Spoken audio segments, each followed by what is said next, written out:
मधून ठाकरेंच्या शिवसेनेचे नेते आणि खासदार संजय राऊत बोलतायत. आपण थेट जाऊया.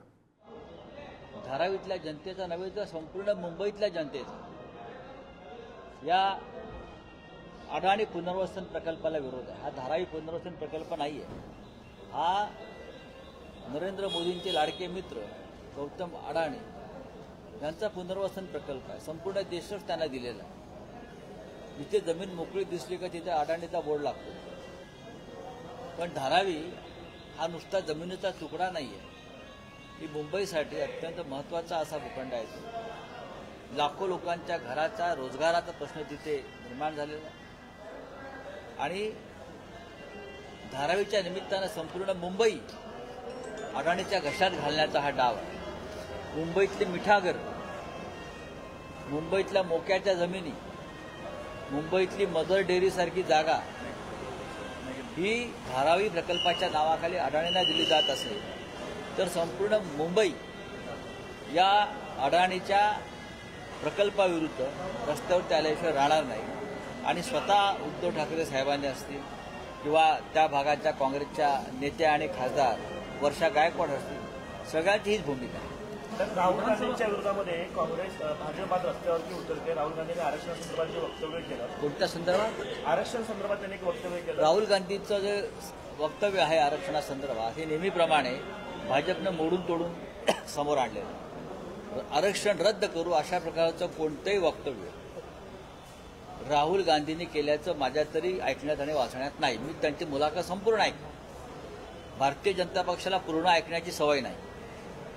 त्यांना हवंय तितकंच ते ऐकतात आणि बाकीचं तोडून मोडून फेकून देतात. काँग्रेस पक्षाची भूमिका मला माहिती आहे.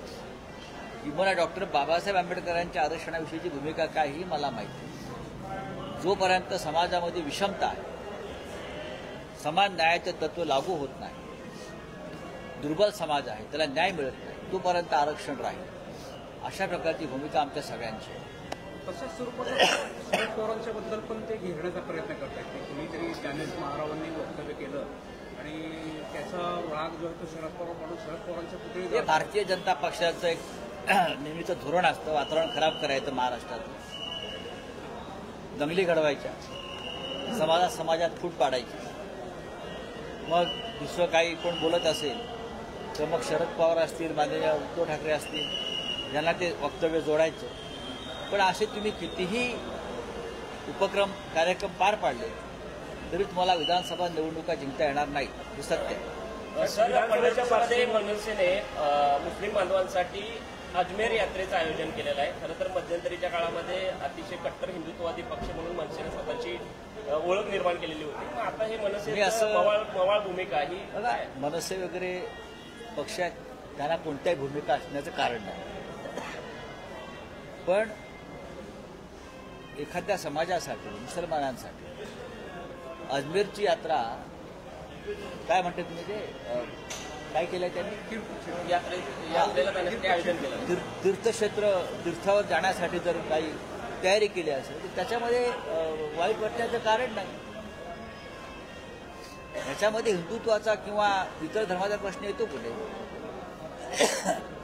अजमेरला जर कोणाला जायचं आहे आणि त्याची व्यवस्था कोणी करत असेल या देशामध्ये, महाराष्ट्रामध्ये, तर त्याचं स्वागत केलं पाहिजे.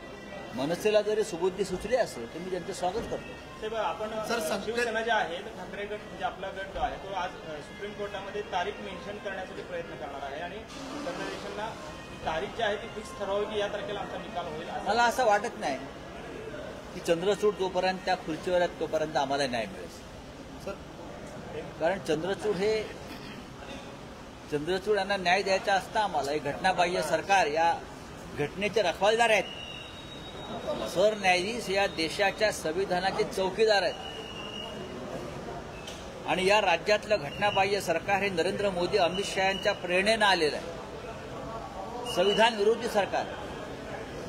पण ज्या पद्धतीनं काल चंद्रचूड आणि प्रधानमंत्र्यांनी आरती केलेली आहे त्या आरतीतून संदेश स्पष्ट आहे. या देशातल्या घटनाबाह्य गोष्टींना न्यायालय संरक्षण देत आहे आणि देशासाठी धोक्याची घटना आहे. साहेब, अजित पवारांकडे दारू पिले नसल्याची माहिती पोलिसांनी दिली आहे. पोलीस काही माहिती देऊ शकतात. पोलीस काही माहिती देऊ शकतात. पोलीस गृह खातं कोणाचं आहे? माझा हा आरोप नाही आहे कोणावर. पोलीस माकडाचा बैल करू शकतात यांच्या गृह खात्याच्या अंतर्गत असले, बैलाचं माकड करू शकतात, काही करू शकतात. लोकसभा निवडणुकीच्या पार्श्वभूमीवर भाजप आणि संघाचे संबंध ताणले गेले होते. म्हणजे स्वतःच कबूल करतात आम्हाला संघाची गरज नाही, पक्ष मोठा झाला वगैरे. आता विधानसभा निवडणुकीच्या पार्श्वभूमीवर संघ मदतीला धावून येतो. प्रत्येक जिल्ह्यामध्ये त्यांच्या बैठका होत आहेत, कारण यंत्रणा उभी केली जात असते. त्याच्याकडे तुम्ही कसं पाहण्याची गरज नाही. ही सगळी नाटकं असतात बरोबर. तुम्ही मारल्यासारखं करा, आम्ही रडल्यासारखं करतो. चला. अजित पवार खेडमध्ये असं म्हणतात की लाडकी बहीण योजनेला बांबू लावण्याचं काम केले जाते. नेमका बांबू कोण लावते? त्यांच्याच महायुतीतले लोक लावत आहेत.